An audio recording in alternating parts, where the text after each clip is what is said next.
Queridos amigos e irmãos, graça e paz a todos. Dia 31 de outubro, o dia da Reforma Protestante. Este ano completa 508 anos, desse dia histórico, 31 de outubro de 1517. Quero estar trazendo aqui uma rápida síntese do que foi este movimento e qual a sua importância para a igreja. Vamos começar observando o contexto, a síntese do contexto histórico. A Igreja Católica antes da Reforma. No final da Idade Média, a Igreja Católica era a instituição religiosa dominante na Europa.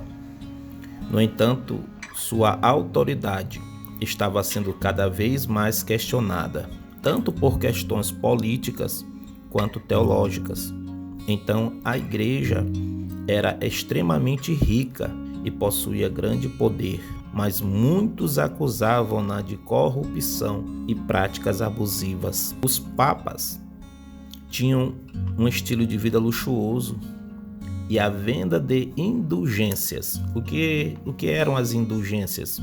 Indulgências eram certificados que supostamente garantiam a redução das penas no purgatório. As indulgências era algo que garantia, teoricamente, a salvação daqueles que já haviam morrido. Então isso causava revolta entre a população.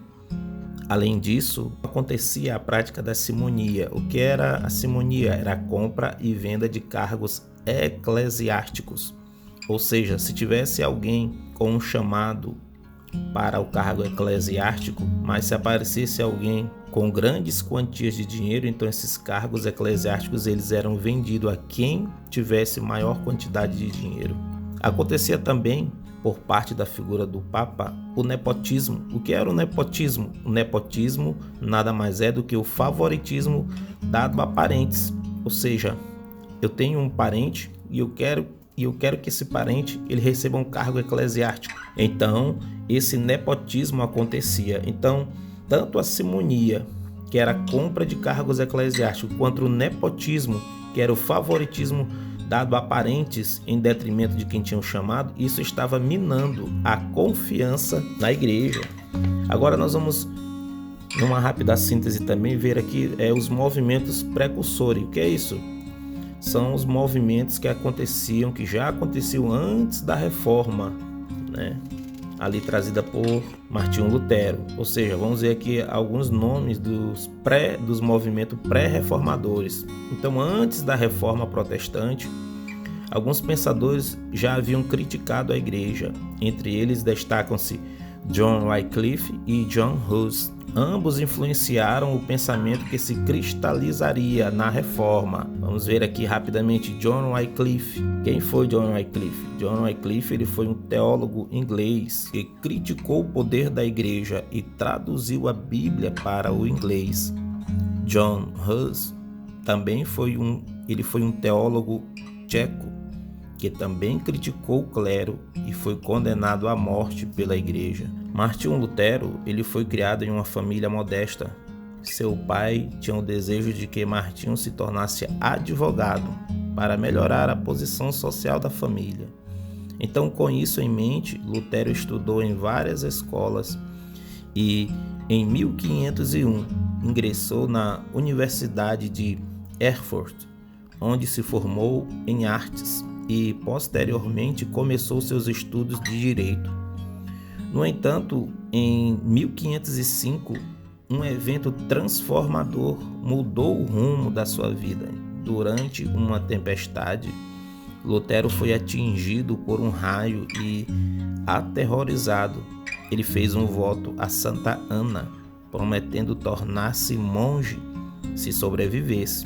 Então, ele sobreviveu e, fiel à sua palavra, ao seu voto que fizera, entrou para o mosteiro dos agostinianos pouco tempo depois. Então, Lutero tornou-se um monge devoto e começou a se aprofundar nos estudos teológicos. Em 1512, obteve o doutorado em teologia e começou a lecionar na Universidade de Wittenberg. Foi nesse período que ele começou a questionar algumas das práticas da Igreja Católica. Então agora nós chegamos ao início da reforma proposta ali por Martinho Lutero. Os questionamentos de Lutero. Então, um dos aspectos que mais perturbavam Lutero era a doutrina da justificação. A Igreja Católica da época ensinava que a salvação vinha tanto pela fé quanto pelas boas obras, sendo as indulgências, que eu já falei no começo, uma forma de reduzir o tempo no purgatório. Então Lutero, no entanto, após estudar as epístolas de Paulo, concluiu que a salvação era obtida unicamente pela fé em Jesus Cristo. Vamos ver aqui algumas práticas que Lutero discordava da Igreja Católica. Lutero criticava a Igreja por sua enorme riqueza e por cobrar taxas e impostos dos fiéis, enquanto muitos líderes da Igreja viviam de forma luxuosa. Lutero acreditava que os líderes religiosos deveriam viver de maneira mais humilde e voltada ao serviço. Então Lutero começou a observar que a igreja vendia indulgências, prometendo a remissão das penas do purgatório em troca de dinheiro. Lutero se opunha fortemente a essa prática, pois acreditava que a salvação não podia ser comprada, mas era um dom de Deus por meio da fé. Então Lutero criticava a igreja por sua enorme riqueza e por cobrar taxas e impostos dos fiéis, enquanto muitos líderes da igreja viviam de forma luxuosa. Lutero acreditava que os líderes religiosos deveriam viver de maneira mais humilde e voltada ao serviço. Então, depois desses questionamentos, no dia 31 de outubro de 1517, Lutero, indignado, escreveu suas 95 teses, criticando abertamente essas práticas. Ele as afixou na porta da igreja do castelo de Wittenberg, em 31 de outubro de 1517, um ato que desencadeou o movimento que ficaria conhecido como Reforma Protestante. Então, as 95 teses rapidamente se espalharam pela Europa, graças à intervenção da imprensa por Johannes Gutenberg, permitindo que suas ideias ganhassem notoriedade de forma mais rápida. Lutero atacava a autoridade papal e o sistema de indulgências, sustentando que a Bíblia e não a Igreja era a única fonte de autoridade religiosa. Então nós chegamos aqui ao ponto da doutrina luterana. Dentre essas teses de Martinho Lutero se sobressaem as 5 solas, A doutrina de Lutero é frequentemente resumida em 5 solas, que são 5 princípios fundamentais. Cada sola é uma expressão latina que começa com a palavra somente, Sola, somente. Vamos à primeira, sola scriptura, somente a escritura. O que ele dizia? Afirmava: a Bíblia é a única autoridade suprema em questões de fé e prática cristã. Lutero afirmava que a tradição da igreja e as palavras do Papa não tinham a mesma autoridade que as escrituras. A segunda sola, sola fide, somente a fé, ou seja, a justificação e a salvação vem exclusivamente pela fé em Jesus Cristo e não pelas obras ou méritos pessoais. Para Lutero, a fé era o modelo através do qual a graça de Deus é recebida. Terceira sola, sola gratia, ou seja, somente a graça.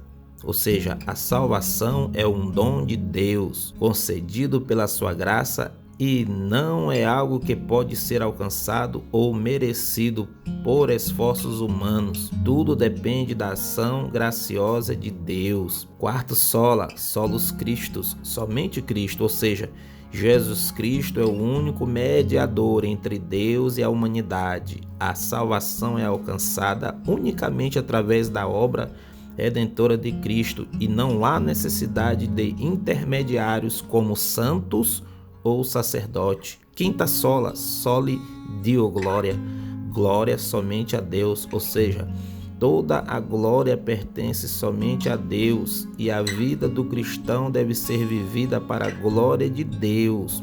Lutero rejeitava a prática de exaltar figuras humanas como papas ou santos no lugar de Deus. Chegamos então agora no cisma e a excomunhão de Lutero. Volte atrás, Lutero. Lutero foi chamado para defender suas ideias em várias ocasiões, culminando em sua excomunhão, ou seja, sua exclusão pelo Papa Leão X em 1521. Então, após isso, ele foi convocado pelo imperador Carlos V à Dieta de Worms, ou seja, uma assembleia imperial, onde Lutero foi pressionado a se retratar. Então ele recusou, afirmando a famosa frase: "Aqui estou, não posso fazer outra coisa". Isso levou a sua declaração como fora da lei e herege. Eles tomaram isso como se ele fosse um fora da lei e um herege. No entanto, Lutero foi protegido pelo eleitor Frederico da Saxônia, que o escondeu no castelo de Wartburg. Durante esse período, Lutero traduziu o Novo Testamento do grego para o alemão, tornando a Bíblia acessível ao povo comum, o que também ajudou a consolidar a linguagem ou a língua alemã. Por fim, vemos o impacto duradouro. A Reforma Protestante, iniciada por Lutero, deu origem a várias denominações protestantes. A Reforma também teve um impacto significativo na sociedade europeia, promovendo a educação, incentivando a leitura da Bíblia e influenciando movimentos políticos e sociais que buscavam maior liberdade e autodeterminação. Então, a Reforma Protestante não foi o ato de um homem só. Muitas pessoas, ao longo da história, morreram queimadas, esquartejadas, lutando para que os mais humildes pudessem ter acesso às Escrituras. Por isso, no tempo em que vivemos, nunca se fez tão necessário nós voltarmos às Escrituras, assim como pré-reformadores e os reformadores fizeram. Precisamos também, nos últimos dias, nos voltarmos a essas 5 solas: sola Scriptura, sola fide, sola gratia, solus Christus, solo Deo gloria. Que o Senhor Jesus Cristo abençoe a você, sua casa, sua família, em nome do Senhor Jesus.